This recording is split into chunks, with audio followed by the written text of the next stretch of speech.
바울이 범사에 여러분에게 모범을 보이기 위해서 자기가 은이나 금이나 의복을 탐하지 아니하였고, 그리고 손으로 자기와 동행들이 쓰는 것을 다 충당했다, 이렇게 말한 다음에 그게 범사에 여러분에게 모범을 보인 거다, 이렇게 말을 합니다. 그러면서 수고하여서 약한 사람들을 돕는 것, 이것은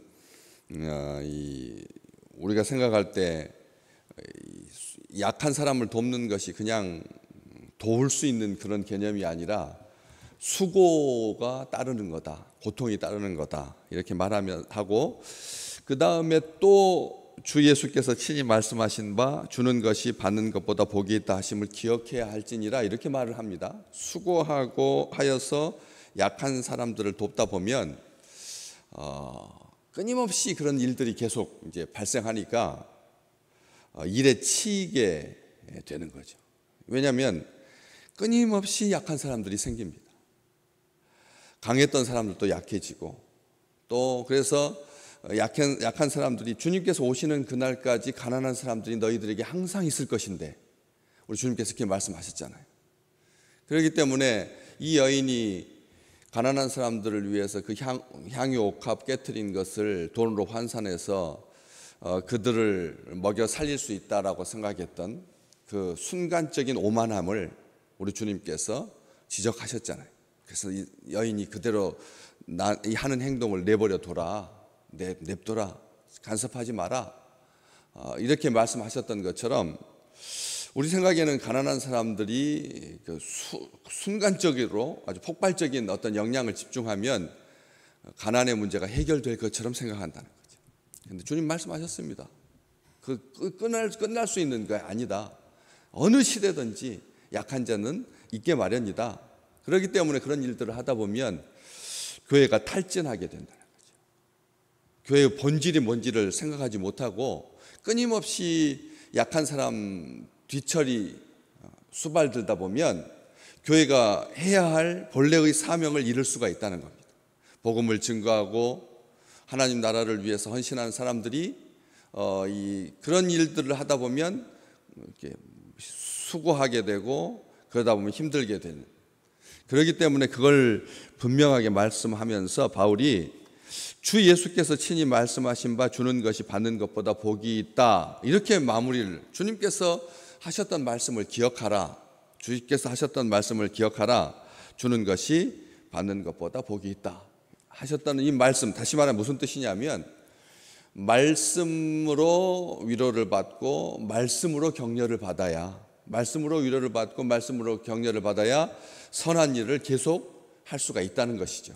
말씀을 들어요. 어제도 우리가 주일 예배를 드리면서 산으로 피하라고 하는 말은 물리적으로 산 쪽으로 가라는 말도 되지만, 산은 성경에서 하나님의 말씀이 선포되는 곳, 하나님의 계명이 선포되는 곳, 하나님의 약속이 선포되는 곳, 전쟁의 최첨단은 아니지만 산 위에서 모세가 손을 들어서 그렇게 기도하고 이렇게 해가지고 전쟁에서 이겼던 것처럼 하나님의 말씀을 듣고 하나님의 승리가 있고 하나님의 약속이 있는 것이 산이기 때문에 그 산으로 피하라고 하신 거거든요. 그런 것처럼 말씀으로 격려를 받아서 새 힘을 얻어야 선한 일을 계속할 수가 있다라고 하는 것이죠. 그런데 주님께서 친히 이런 말씀을 하신 적은 없습니다. 성경의 복음서를 쭉 보면 주는 것이 받는 것보다 복이 있다라고 하는 그 내용으로 이렇게 축약은 할 수 있지만 딱 이런 말씀을 주님께서 하신 적이 없는데, 바울은 주님의 제자들처럼 주님을 따라다니면서 함께 음식을 먹으면서 주님께서 하신 말씀을 친히 들은 적이 없거든요. 그렇잖아요. 바울은 그런 적이 없습니다. 나중에 제자가 됐고 나중에 사도가 됐으니까, 다시 말하면 이 말씀은 성경 말씀을 통해서 주님께서 하셨던 말씀, 제자들이 들었던 말씀하고는 조금 다르지만 아주 더 구체적인 거죠. 더 구체적인데, 우리 주님은 말씀하셨습니다. 이런 뉘앙스를 가지고, 이런 취지를 가지고 오른손이 하는 것을 왼손이 모르게 해라 라고 하든지, 남을 대접할 때 자기를 대접하는 것처럼, 자기를 위하는 것처럼 해라, 우리 주님께서 분명히 그런 말씀들을 하셨습니다. 그러나 바울에게도 주님께서 말씀을 주신 거죠. 바울에게도 말씀을 주신 겁니다. 이것을 거부하셔서는 안 되는 거죠. 오늘 또 이 시대에도 주일날 우리에게 주시는 말씀, 개인적으로도 기도하다가 주의 음성을 듣고 그런 말씀을 듣습니다.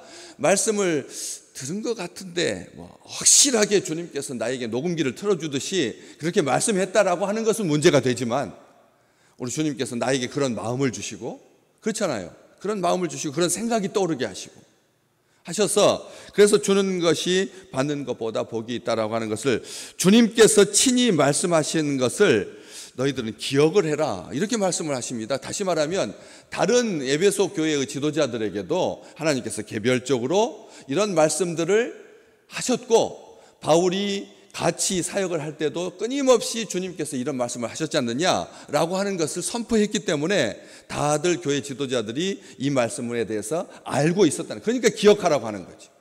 다들 알고 있는. 다시 말하면 주님께서 이 말씀, 모든 사람들은 받는 것이 복인 줄 압니다. 받는 것이 복인 줄 알아요. 그런데 해보면 주는 것이 복이구나 라고 하는 거 금방 압니다. 아시잖아요. 30대 백만장자가 되었고 40대에 미국 최대의 부자가 되었고 50대에 세계 최대의 부자가 되었던 한 사람, 우리는 기억합니다. 정말 미국의 최고의 갑부라고 일컬어지는 그가 55세가 되었을 때 불치병에 사형 진단을 받고 1년밖에 못 산다고 하면서 최후의 검진을 받기 위해서 병원 로비에 들렀을 때, 바로 그 로비의 액자에 오늘 주신 주님의 말씀, 주는 것이 받는 것보다 복이 있다라고 하는 그 말씀을 듣는 순간 참 이상하죠. 건강했을 때, 잘 나갈 때 그런 말씀을 본 것이 아니라 정말 아프고 병들고 죽어갈 때 그 말씀이 보였다는 것도 은혜지만, 우리도 가만히 살다 보면 하나님의 말씀을 처음 듣는 것처럼 대할 때가 있어요. 마치 한 번도 그렇지 망치에 맞는 것처럼 그 말씀이 확 들어올 때가 있다는 것이죠. 그랬습니다. 그래서 전율을 느꼈죠. 병원도 그 말씀 보는 순간 깜짝 놀랐습니다. 온몸을 감싸는 주님의 말씀이 들려오기 시작했습니다. 그래서 눈을 지그시 감고 생각에 잠겨 있는데 갑자기 또 병원의 한쪽에서 막 시끄러운 소리가 막 나가지고 요란해졌습니다. 왜? 입원비를 내느니 못 내느니 막 해가지고 신랑이가 벌어진 거죠. 엄마는 자기 딸, 어린 딸 치료하고 나중에 갚을 수 있게 해달라고 하고, 병원에서 안 된다고 하고, 빨리 입원비를 내야지 그다음에 치료가 안 된다고 하고, 나가라고 하고, 하나님 앞에 직원들을 통원해가지고 그 병원비를 대신 갚아주게 합니다. 그리고 소녀는 기적적으로 모든 치료의 과정을 마치고 그 불어난 시간들을 이기고 이렇게 다시 소생하게 되죠. 그러면서 나중에 그가 말했습니다. 이렇게 행복한 삶이 있는 줄은 몰랐다고. 이렇게 행복한 사람이 있는 줄은 몰랐다고. 자서전에 그렇게 분명히 썼습니다. 그래서 55세에서 56세에 죽는다 그랬는데 98세까지 살 수가 있었죠. 98세까지 살 수가 있었습니다. 나중에 회고록에서 말합니다. 내가 55년 동안은 쫓기듯이 살았다. 그런데 나머지 43년은 행복하게 살았다고 말했습니다. 그 길을 가본 사람이 안다는 거죠. 물질이 많아서 선한 사업, 일들을 많이 할 수 있었기 때문에 행복한 것이 아니라 이 말씀 때문에 다른 사람, 그 이전까지 나는 뺏는 삶에 익숙했다는 거예요. 뺏는 사람들을 속여서라도 뺏는 그런 것에 익숙한, 다들 자수성가한 사람들 가만히 보시면 정말 치열하게 살죠. 얼마나 열심을 다해서 사는지 모릅니다. 그 사람들의 인생을 다 실패했다, 나쁘다라고 하는 말이 아니죠. 하나님의 말씀에 비추어 보니까 이 말씀이 옳다라고 하는 것을 기억하게 됐다는 것이죠. 주는 것이 받는 것보다 복이 있다라고 하는 것. 구약 성경의 사르밧 과부는 어땠습니까? 아들과 마지막 한 끼 식사, 그거 하고 이제 죽어야겠다, 이제 죽을 수밖에 없다. 정말 안타까운, 삶에 있어서 가장 소중한 끝자락, 희미하게 꺼져가는 그 촛불을 붙들고 살고자 몸부림쳤던 그녀가, 선지자가 와가지고 나한테 대접해라고 하니까 어떻습니까? 다 마지막 한 통의 기름과 그 밀가루를 해가지고 반죽을 해서 선지자를 대접하지 않습니까? 그런데 하나님께서 어떻게 하셨습니까?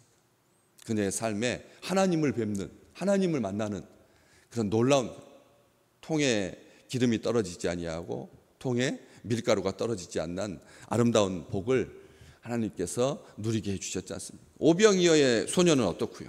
그 소년에게 그 도시락은 그게 부자의 도시락이 아니라 버리는 물고기로 만든 보잘것없는 거친 그런 도시락이었잖아요.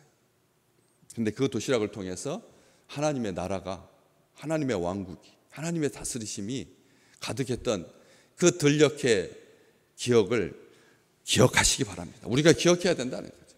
자금 아무것도 아닌 건 그렇지만 다의 어떤 그것을 주심.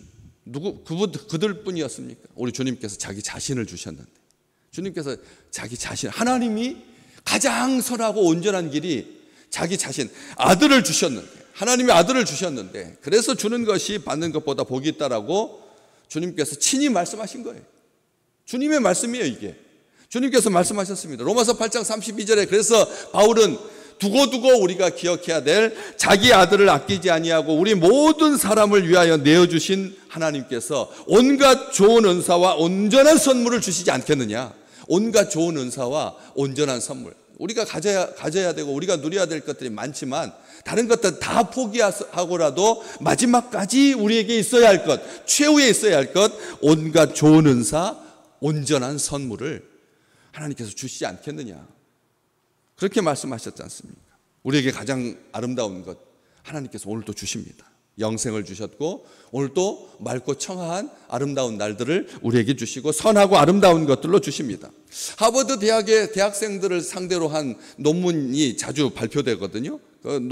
대학생들을 가지고 나쁜 실험이 아니라 선한 실험하는, 또 나쁜 실험도 감옥에 갇히는 시험, 감옥에서 교도관이 되는 그런 역할을 분담해가지고 한 시험에 대해서 제가 몇 번 이야기를 드렸습니다.